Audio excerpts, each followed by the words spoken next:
Chelsea in charge from Are You There, Buck? It's me, Chelsea. Chapter 2. I was 12 years old when I got my boobs. I was over the moon, knowing they were the last piece of the puzzle I needed to start my own business. After sitting my parents down a year earlier and demanding to know the exact status of their financial situation, it had become clear to me that in order for me to have the lifestyle and fulfilling travel experiences that I desired, I would have no choice but to branch out on my own. Listen, I said to my mother and father as I began my inquisition, how much money do you have saved for my bat mitzvah if in fact I do decide to go through with it? Is there any money for sleepaway camp and or a European teen tour? And last but not least, do I have a dowry? My parents were sitting on the sofa in our summer house in Martha's Vineyard, staring back at me for a good couple minutes before responding. My father took off his glasses and continued to stare as I stood in front of them, holding the deeds to both of our houses. The fact that we owned a summer house in Martha's Vineyard led most people to believe that we were wealthy when that wasn't the case at all. In the single most savvy business move of my father's lifetime, he purchased 10 acres on the vineyard in the early 70s for a mere $28,000. While vineyard real estate prices had since skyrocketed, my father's finances headed in precisely the opposite direction. Even though he owned a valuable piece of real estate, his liquid assets were on par with those of a homeless person with no hands. So even with a decent house in the suburbs and a vacation house on Martha's Vineyard, we had no money. My 5 older siblings had all decided that college was a necessary evil, leaving my father with even less money for me. I would lie awake night after night, praying that none of them would enter into a serious enough relationship that would lead to an expensive wedding, resulting in a zero balance in my father's savings account, if he even had a savings account. The afternoon I heard my older brother Greg mention the words graduate school, I nearly flipped my bicycle. My older sister Sydney kept reminding me to work hard in school so that I could get a scholarship to my college of choice. This may have been sound advice for an average adolescent, but college directly conflicted with my future plans of becoming a housewife. A dowry? My father asked as he looked over at my mother. No, you don't have a dowry. Well, what exactly is the plan? I asked them. What plan are you referring to? My father asked. We are going to need to sell one of the houses, I told them. In my estimation, we could get over $1 million for this house. I've already contacted a realtor. Why would we sell the house, Chelsea? My mother asked. Because things are just not working out, I told them. First of all, this house is a money pit, and we're not getting any return on our investment. Second, I would like to go to Europe in the fall, not to mention Aruba, Jamaica, and the Bahamas. Third, if I am going to have a bat mitzvah, you can be sure as shit the party's not going to be at a Ramada Inn. And finally, we really need to discuss my wardrobe. You're a real piece of work, you know that, my father said as he got up and walked out of the room. Chelsea, please don't use that kind of language, my mother said, referring to my use of the S word. It's very unbecoming. You have to focus on the important things in life, and one day you will realize that it's not all about money. I had always been suspicious, but from that moment on, I knew without a doubt that my parents and I were not on the same page. We weren't even in the same book.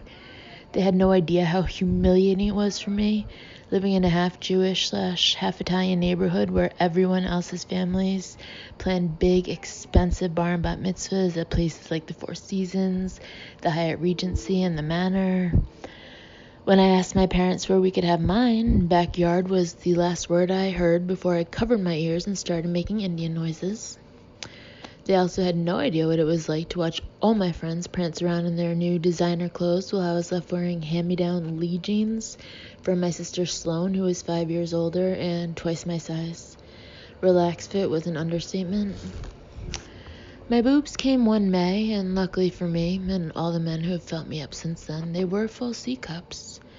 I knew then that it was time to start thinking about how they could help me make ends meet. I would be spending the summer on Martha's Vineyard with my parents and my sisters. My brothers were out of college at this point and had real jobs, so they weren't able to take the entire summer off anymore. My father would commute back and forth from New Jersey to the vineyard for his quote-unquote business. No one was ever really sure what business he was referring to since he generated roughly the same income as a giraffe. I was too young to work legally, so I only had two realistic options. I could either start my own underground babysitting ring or become a prostitute. Although I had developed a serious crush on our plumber that year, I wasn't sure I was ready for penetration. I had seen my very first penis on a porno tape I stole from my brother and was completely flabbergasted. While I had heard a lot about the size and shape of the penis, no one had ever mentioned that there were going to be balls attached to it, not to mention that there would be two of them, that they would be covered in hair, and that later in life they would most likely end up smacking you in the face. I'm really glad I got the heads up when I did, because if I had found myself in bed with someone and seen his two little friends headed toward me with no prior warning, I probably would have lodged a formal complaint with Internal Affairs, and B, because it gave me plenty of time to shop for the perfect sized chin guard. After I took a good long look in the mirror at the two new accessories attached to my upper torso, I decided I could pass for 20. Sloan said that I was being absurd and that the oldest I could pass for was 15. I stood cupping my new breasts, thinking it would probably be best to keep these robust treasures under wraps while I got to know them. So I opted for the babysitting ring and decided I would be 16. Once the decision had been made, I took out the phone book and called every hotel and home rental agency on the island. I left my phone number and told them to direct any guests who needed childcare services my way. The next hurdle was a place to hide all the income I'd be bringing in. I hopped on my 10-speed and rode to the hardware store, where I bought myself a safe. No one is going to call you back, Sloan told me. It's a stupid idea, and you're not going to make any money. You're certainly not going to need a safe. Sloan, I told her, you either grab life by the balls, or you can ride in the back of one of Dad's cars for the rest of your life. With an attitude like that, you're going to end up becoming the general manager of a bowling alley. Within the first week, I received 10 calls. By the end of my second week on the vineyard, every night was booked for the next 2 weeks. I couldn't believe what a genius I was. Every day and night was packed with a different client, and business was booming. This was a dream come true. And before long, Sloan was begging to get in on the action. I would give her clients only if I was overbooked, and insisted she pay me a $2 commission per hour. She resisted, of course, but I maintained a level of professionalism through and through. I simply couldn't cut her a break just because she was my sister. What would my other employees think? I asked Sloan. You don't have any other employees, she reminded me. Not the point, I told her. By mid-July, I had $700 saved. Word was spreading like a forest fire, and I actually enjoyed the work. I had a couple of regular clients who were on the island all summer, but most of my clients were only in town for a couple of days or up to a week. Most of the kids were pretty good, and if they weren't, I would just put them to bed as soon as their parents left. I preferred babies since they couldn't talk and tell their parents that I'd spent half the night on the phone talking to my best friend Jody in New Jersey, and the other half the night going through their personal items. If the children were annoying, I would play hide and seek with them. They would hide, and I would make myself a sandwich or an ice cream sundae. If the parents had unreasonable expectations, I'd have a sit down with them and give it to them straight. Listen, Melinda, I told the mother who insisted I take her 6-month-old daughter to swimming classes twice a week. Are you trying to kill your baby? She can't do that yet. She's not a salmon. One day I got a phone call from a woman named Susan who was renting a house in town. She had 2 sons. My oldest is 14 and my youngest is 72 months, she informed me. While I sat perplexed trying to figure out what 72 months added up to, I decided to focus on the bigger issue at hand. 14? I asked. Who hires a babysitter for a 14-year-old? I wondered if he was retarded. Is he retarded? I asked. No, he's not retarded, the woman replied, sounding a little shocked. He's just a little hyper, but he's a good boy. It's more to have someone else there who can be in charge of my youngest, Kyle. I said as I took a bite out of the apple I was holding and kicked my feet up on the sofa. Well, I charge $10 an hour for 2 kids. She said that sounded reasonable, and we set a time for the next evening. Who is that? Sloan asked as I hung up the phone. A client, I told her. I have to babysit for a 14-year-old tomorrow. You can't babysit for a 14-year-old, Sloan told me. Why not? Because you're 12, that's why. They don't know how old I am, I said as I polished off my apple and penciled my new client into my Filofax. Chelsea, you can't babysit for someone who's 2 years older than you, Sloane said. Girls mature faster than boys, I reminded her. It'll be fine. The next night, my father dropped me off at Susan's house. He was impressed with my work ethic and business sense. You've really shown a strong sense of self, Chelsea. I'm proud of you, my father told me. Thanks, Dad, I said as I hopped out of the car. If you need to borrow any cash, I'm sure we can work something out at a moderate interest rate. I walked up the steps and peered through the screen door. Hello, I said. Susan came running to the door, carrying her 72-month-old son on her hip. Oh, Chelsea, it's so lovely to meet you. She was harried, and it didn't take long to figure out that she was completely unstable. This is Kyle, she said in baby talk as she introduced me to the kid she was holding like a baby kangaroo. Can you say hello to Chelsea? She asked him as she took the pacifier out of his 6-year-old mouth. Hi, he said shyly and then nuzzled his head into Susan's shoulder. Let's go in and meet James. James was her 14-year-old, and I half expected him to be in a crib, but instead he was sitting on the living room floor, playing Nintendo. I sized him up and figured we were about the same size, although it looked like he had a bit more lean muscle mass than I did, which would give him the advantage if it came down to a tug-of-war. He loves those video games, she said, shaking her head. Kids, I said, shaking my head in unison.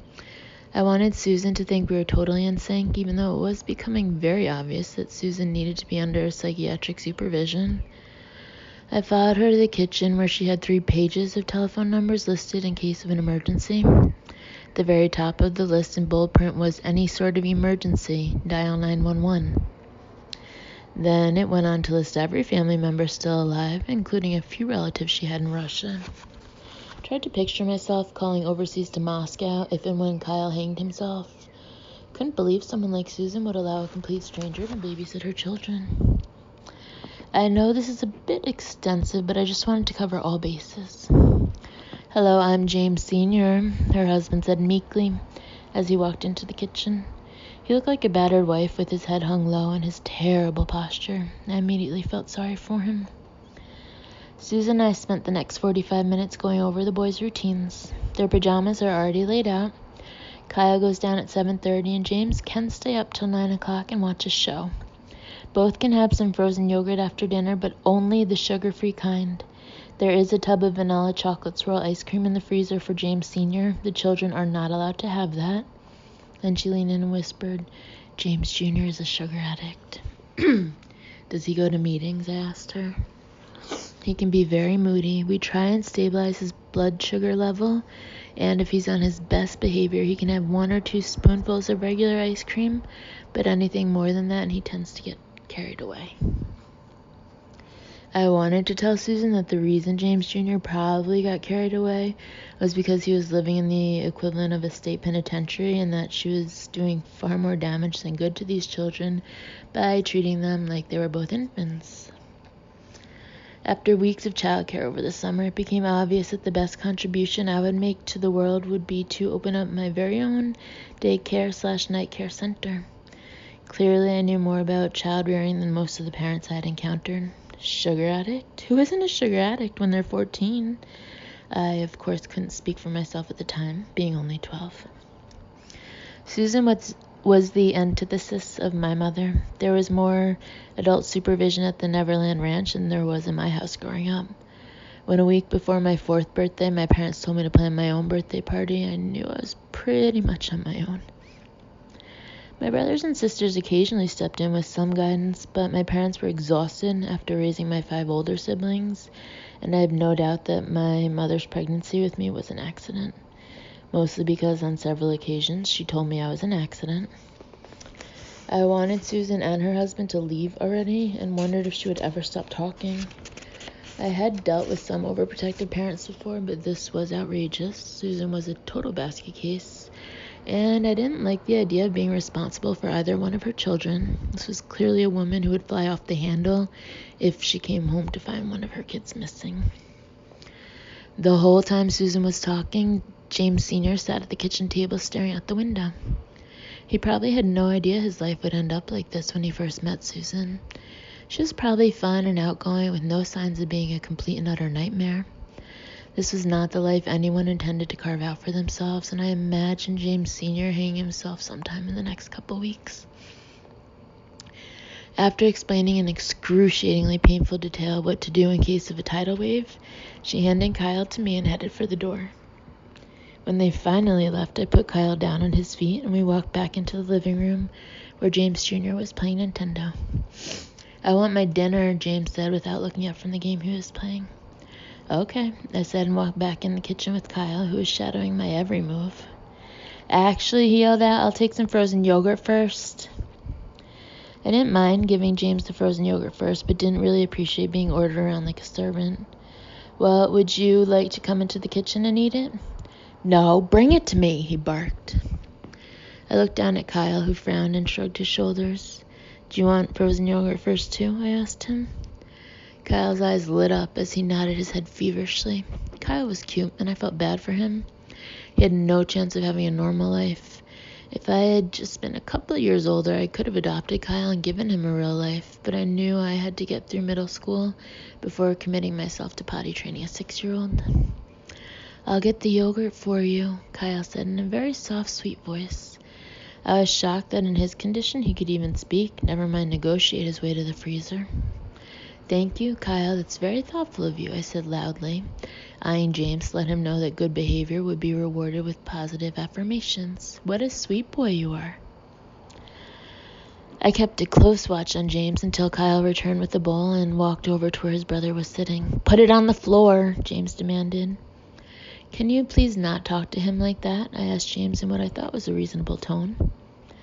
What happened next is hard to describe. Whatever happened to Lou Ferrigno right before he turned into the Incredible Hulk was similar to the rage that filled up James's face right before he wailed, "Put the yogurt on the floor!" The only differences were James didn't turn green and he wasn't wearing cutoff jeans. Kyle started crying and I nearly threw my back out picking him up. Felt a little scared, but was also taken aback by the lack of respect James had for adults. He was obviously a loose cannon, and I knew I had to remain calm and get back some control of the situation. "Okay, James, you need to pipe down.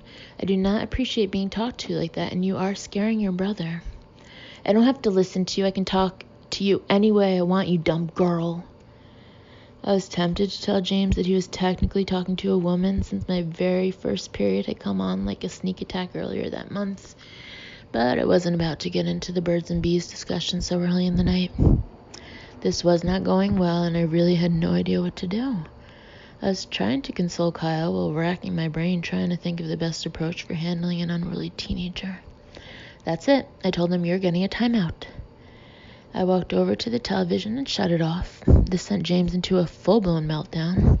He threw his game control at the window, but stayed seated while he pounded his fists into the floor over and over again and started bawling. I hadn't been alone with them for 5 minutes, and now both kids were crying, and one of them was foaming at the mouth. I made a mental note to ask for more money when their parents returned. "Okay, calm down, James. Just calm down. Please stop crying." I put Kyle down because my knees were giving out. "Please, everyone, stop crying." I went and turned the TV back on. James immediately perked up and went to retrieve his game control. "Not so fast," I told him. "You are 14 years old and you have no business acting like this." "Shut up, stupid," he grunted, as he craned his neck around where I was standing to get a look at the TV screen. Couldn't believe what an asshole this kid was. I was obviously going to have to give him a spanking. "Listen up, James," I told him, standing my ground. "I am not trying to make your life miserable. It obviously already is. But there is no need to take your frustration out on me." Kyle was now standing next to me, holding onto my pant leg and sniffling, his pacifier in his mouth. "Now say you're sorry," I said to James. "No," he screamed. "No fucking way." I wanted to hit James. I thought about a closed fist punch, and then my mind drifted to a swift kick in the neck. "That's it," I said, shutting off the television once more. "You are going to bed, mister." "The fuck I am," he screamed as he got to his feet. He was taller than I had originally estimated and towered over me. This was getting scary, and I knew my personal safety was in danger. No matter what, the first rule of babysitting was never to show any fear. "I'm calling your parents." I told James as I held Kyle's hand and walked out of the living room into the kitchen, where I spotted a huge tub of vanilla chocolate swirl ice cream on the counter. Kyle, that's not frozen yogurt, that's ice cream. Kyle, who clearly wouldn't know the difference between a guitar and an airplane, shrugged his shoulders and started to cry. It's okay, Kyle, it's okay, I assured him, kneeling down to give him a hug. I'll be good, Hitler Jr. called after me in a completely calm tone of voice. I turned around and walked back into the living room where he had stopped crying and was seated on the floor next to his half-eaten bowl of ice cream. You are not supposed to have sugar, James. It's what Kyle gave me, he said, shrugging his shoulders innocently. I'm not a sugar addict, it's fine. My mom is nuts. Well, that's obvious, I told him, finally feeling like we had made a connection. But I'm supposed to be watching you, and she told me not to let you have any, so do me a favor and don't tell her, and I won't either. Cool, he said, actually looking in my direction for the first time since I had arrived. Kyle was finally calming down, and if he hadn't put his arms up for me to pick him up again, I would have given myself an actual pat on the back for finding a way to reason with James. I really am good with kids, I thought to myself. I'm going to my room, James announced as he got up abruptly and marched out of the room, and then came back in. And don't come up there, you dirty bitch. I didn't know what to make of James. I didn't know if he suffered from Tourette's or bipolar disorder. I did not feel safe at all, and it occurred to me that I would need to start carrying a taser gun. I looked down at Kyle, who had taken his pacifier out of his mouth and was eating James's leftover ice cream. I wondered if he was still breastfeeding. After Kyle was done, I told him it was bedtime. It was only 7 p.m., but I needed some time alone to prepare myself in case Hannibal Lecter came back downstairs. I changed Kyle's diaper, helped him into his pajamas, read him Good Night Mood, and tucked him in. Good luck with everything, I told him before I turned out his light. I walked over to James's room and knocked on the door. I thought about what it must be like for James to go through life under these conditions with a mother like Susan. It's no wonder he was miserable. I thought maybe I could sit down and talk to him about his life, be a shoulder he could cry on, if for no other reason than to prevent him from becoming a date raper later in life. Do you want me to bring you your dinner? I asked through the closed door. Silence. I was about to ask again, but decided I was the one who needed to eat dinner. All this caretaking had made me forget about my own needs. I went downstairs and looked in the fridge. There were a few containers that had James Sr. written on them. I took one out, opened it, and found some chicken. After taking a couple of bites and not being able to identify the exact spice used in preparing it, I shut the container and put it back in the fridge. I went over to the cupboard and found a can of SpaghettiOs. Cupboard. About an hour later, the phone rang right in the middle of a brand new episode of The Golden Girls. My favorite character was B. Arthur. I've always felt we had similar senses of humor, although I imagine myself having a much better body when I hit 70, not to mention highlights.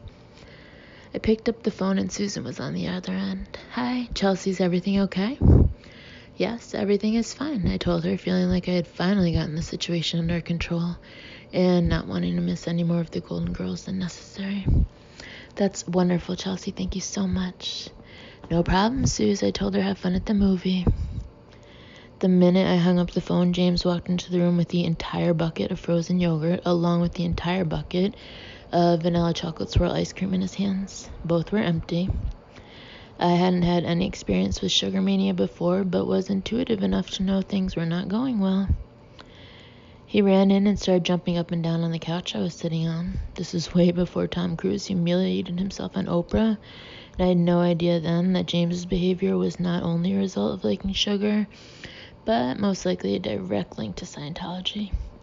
No more monkeys jumping on the bed, he started screaming. I was so shocked at first I pretended he wasn't doing anything out of the ordinary and tried to ignore him. If he was looking for attention, he wasn't going to get it from me.